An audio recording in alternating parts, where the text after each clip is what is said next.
casa? Pergunta para o seu irmão assim, diga para ele, você é minha família. Pergunta para ele, já pagou a luz e a água? Põe a mão no teu bolso e fala, está precisando de dinheiro? Você é minha família. Se você precisar, me liga.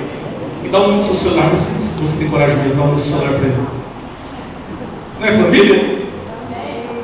Abra a tua Bíblia, primeiro epístola de Paulo aos Coríntios, capítulo 16, versículo de número 9. Primeiro epístola de Paulo aos Coríntios, capítulo 16, versículo 9. Eu prego desde os 15 anos, mas sempre que eu vou pregando, o microfone parece que não quer parar. Treme não, porque a responsabilidade é muito grande de trazer a palavra. 1 Coríntios, capítulo 16, versículo 9. Quem achou, diga aleluia, Jesus. Quem achou, diga aleluia, Jesus. Quem não achou, eu vou esperar você achar. 1 Coríntios 16, 9. Quem não tem Bíblia, senta perto de alguém que tem aí e acompanha junto comigo. A minha Bíblia, a tradução é NVI, então é diferente de algumas traduções.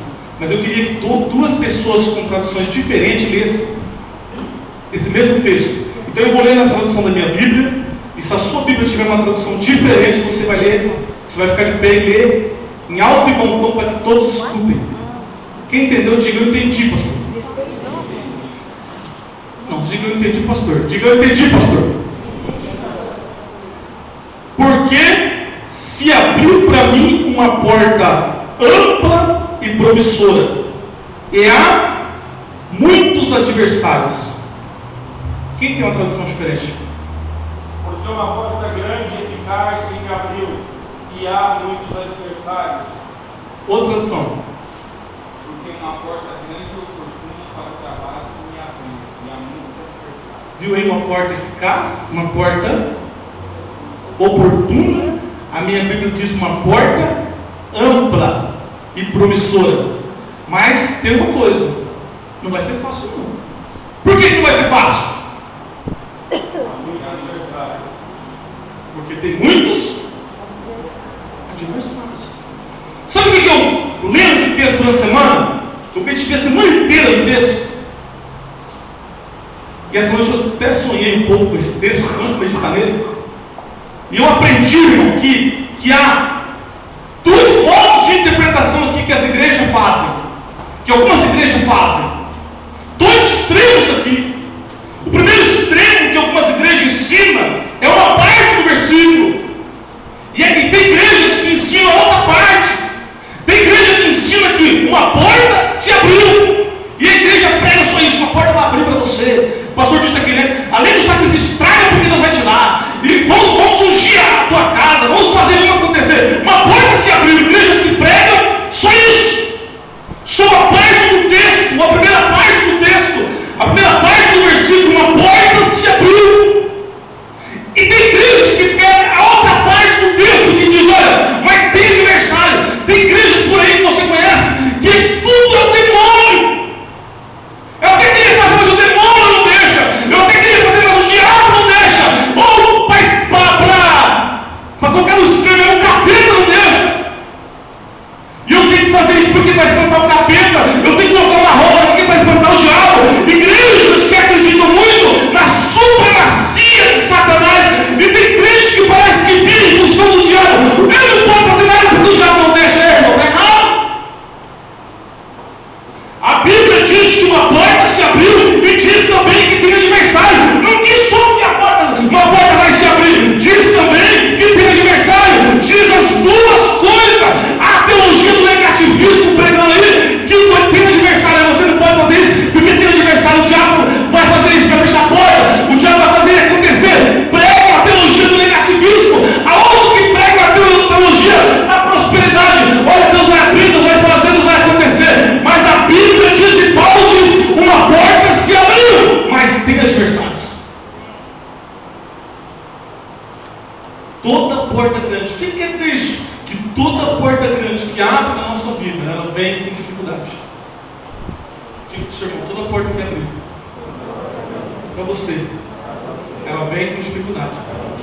Você sabia que Davi, para ser rei, primeiro ele teve que matar o camarada lá? Davi se colocou? Um Golias. É prova para ele também. Uma porta vai abrir para você, mas você vai colocar um Golias para você matar. Mate o Golias e você vai reinar. Uma porta grande se abriu, mas tem muito adversário. Nós temos dificuldade, problemas a vida inteira, irmãos. Quem não tem dificuldade a vida inteira? Nós temos dificuldade a vida inteira. Se você casa, você tem dificuldade, você tem problema porque você sabe? E há pessoas que estão orando, Jesus, prepara o companheiro, prepara. E a oração tem sido essa. Tem buscado constantemente para Deus preparar alguém, porque tem orado nesse propósito. Não é pecado orar nesse propósito. Tem orado para Deus preparar uma companheira ou um companheiro. E mas quando você casar, você vai ter dificuldade também, irmão. Se você tem geladeira, você tem dificuldade. Se você não tem, você tem dificuldade. Você vai ter que pagar energia para aquela geladeira gelar água. Dificuldade nós vamos ter a vida inteira. Se você tem carro, você tem problema em PVA, é terra larga, tantas coisas. Se você não tem, vai ter que pegar ônibus, vai ter que ir a pé em determinados lugares. Então uma porta grande se abriu, mas tem. Diga comigo, uma porta grande se abriu, mas tem adversário. Comer não é bom, mas comer vem com problema também, engorda. Tudo que você for fazer vem com problema. Fracasso não é acontecimento.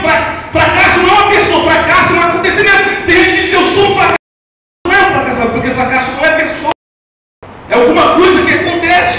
É um acontecimento. Você não é um fracassado, você é vencedor. Diga, eu sou vencedor. Sou vencedor. Diga, não, eu sou muito mais do que vencedor. Sou muito mais que vencedor. Amém? Uma porta se abriu, mas tem muitos adversários. Tem um homem chamado Henry Kaiser. Ele escreveu uma frase que diz assim, ó: problemas são apenas oportunidades vestidas de roupa de trabalho. Então os problemas vêm para a gente poder resolver eles e não correr. Tem gente que começa a fugir dos problemas.